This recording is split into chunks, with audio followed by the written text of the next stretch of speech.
New year ಬಂತು, ಮನಸ್ಸಿನಲ್ಲಿ ಲೆಕ್ಕಾಚಾರ ಶುರುವಾಗುತ್ತೆ. ಸೇವಿಂಗ್ಸ್ ಎಷ್ಟು ಮಾಡಿದ್ವಿ, ಹೊಸ ಕಾರು ಫೋನು ತೊಗೊಂಡಿದ್ದೀವಾ ಇಲ್ವಾ, ಗೋವಾ ಟ್ರಿಪ್ ಇನ್ನೂ ಬ್ಯಾಲೆನ್ಸ್ ಇದೆ, ಕೊಟ್ಟಿರೋ ಸಾಲ ತಗೊಂಡಿರೋ ಸಾಲ ಇನ್ನೂ ಬಾಕಿ ಇದೆ, ಎಷ್ಟು ದುಡಿದರೂ ಪ್ರಮೋಷನ್ ಮುಂದಕ್ಕೆ ಹಾಕಿದ್ದಾರೆ, ಇನ್ನೂ 10 ಹಲವು.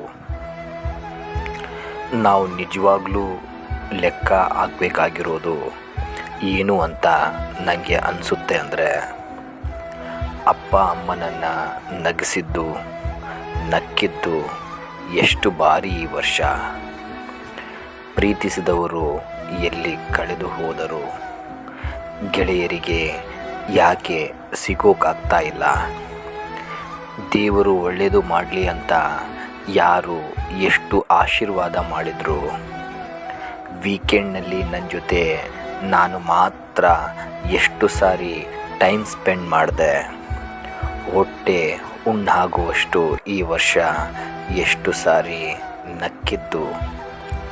ಇದೇ ಅಲ್ವಾ ಲೆಕ್ಕಾಚಾರ ಆಗಬೇಕಾಗಿದ್ದದ್ದು. ನ್ಯೂ ಇಯರ್ ಬಂತು, ಮನಸ್ಸಿನಲ್ಲಿ ಲೆಕ್ಕಾಚಾರ ಶುರುವಾಗುತ್ತೆ. Happy new year 2025. ಈ ವರ್ಷ ನೀವು ಅಂದ್ಕೊಂಡಿದ್ದು ಎಲ್ಲ ಆಗಲಿ. ಹೊಸ ವರ್ಷದ ಶುಭಾಶಯಗಳು.